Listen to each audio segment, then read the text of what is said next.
There's no doubt I was killed. That pain was definitely real. But, why am I still conscious? How is this possible? What the hell happened? I need to know. So, I slowly opened my heavy eyelids. Eyelids? I couldn't feel any eyelids on my body, yet the image naturally appeared before me. What I saw was a small black skeleton with a bald skull, still somehow keeping long brown hair, staring back at me. Day 1. Ah. I'm getting sleepy again. Too many things happened at once. Let's put this aside for now, until tomorrow. Day 2. It seems I'm inside a cave. So this isn't a dream. What a shame. Even though I don't understand why my body can't move, I want more information. At the very least, I forced myself to look around. I was surrounded by ugly, shabby skeletons, about 20 of them. Inside their skulls, I saw something like blue flames flickering with energy. I think they're called skeletons. And my hands looked exactly like theirs. It seems I, a superhuman with special abilities, have been downgraded into a lowly skeleton grunt. I want to cry. Normally, summoned skeletons can move right away, but my body was much smaller than the ones around me. Maybe because I was just born. That was the only explanation for why I couldn't move. So I was a newborn baby skeleton? The feeling of low energy hit me again. Just like a real baby, I slept for an entire day. No choice but to endure it. Day 3. Skeletons grow very quickly.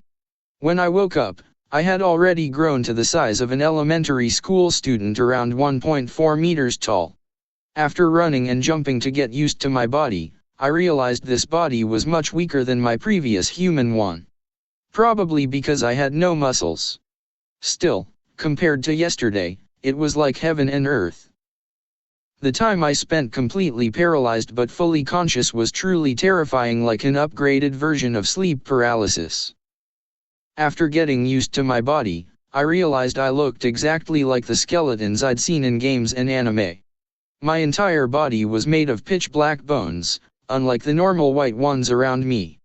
In the past, I could never truly understand it, but now I could clearly see two important things inside me: a flame burning in my skull and a small core in my abdomen. People called them soul flame and core.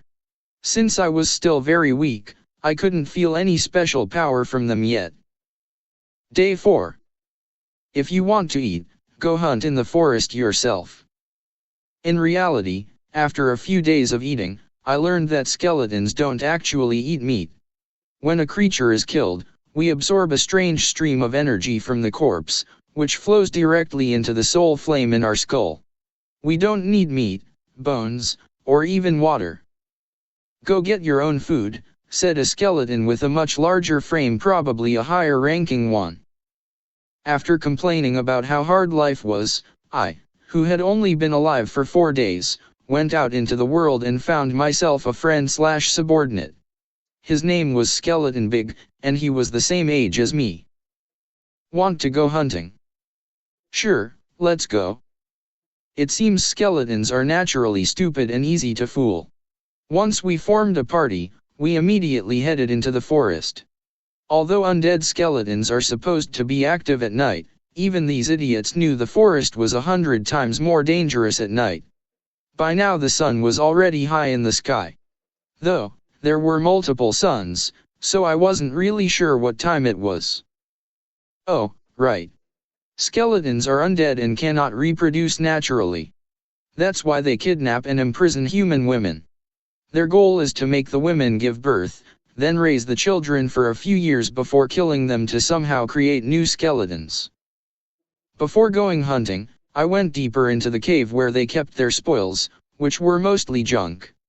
There, I found women with lifeless eyes.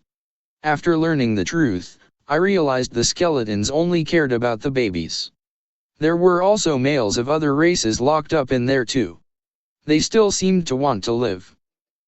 Although I had killed people in my previous life, the scene in this cave was too much for me to handle. I could only silently wish them luck and leave. One of them might be the one who gave birth to me. Just thinking about it feels miserable enough. My mood was terrible after recalling those things. While hunting, we suddenly spotted a large white rabbit with a sharp horn on its head. I named it, One-Horned Rabbit. Slow down, Skeleton Big. The soul flame in my eyes flickered, and somehow I discovered that skeletons could communicate through these flames. Listen carefully, Skeleton Big. When you find prey, you chase it in circles. Don't use all your strength. Just attract its attention and scare it into running. Following my instructions, Skeleton Big grabbed a large wooden club and started chasing the rabbit. Meanwhile, I stayed hidden and observed the surroundings. In a fantasy forest like this, full of strange monsters, safety comes first. I brought this idiot along to scout and check if the rabbit was dangerous. After watching the small skeleton chase the one-horned rabbit for nearly 5 minutes with nothing unusual happening, I concluded the area was safe. However, I noticed that Skeleton Big's soul flame was growing dimmer. After further observation, I realized the flame was likely related to stamina or body control. After all, skeletons are famous for having brittle bones. One hit from a blunt weapon and it's game over. Seeing that the rabbit was getting tired, I quickly jumped out from the bushes, holding a makeshift spear, a piece of wood with a scrap of rusty metal tied to the tip, taken from the loot cave. Thud. Hunting is much easier with a team. Way better than going solo. Just as I was secretly giving myself a pat on the back, I turned around and saw Skeleton Big already standing next to the rabbit's corpse, preparing to absorb the energy. You son of a bitch. What the hell are you doing? We caught it together, so we should split it. I grabbed a wooden stick nearby and whacked him repeatedly on the head. That was how Skeleton Big learned about hierarchy and order.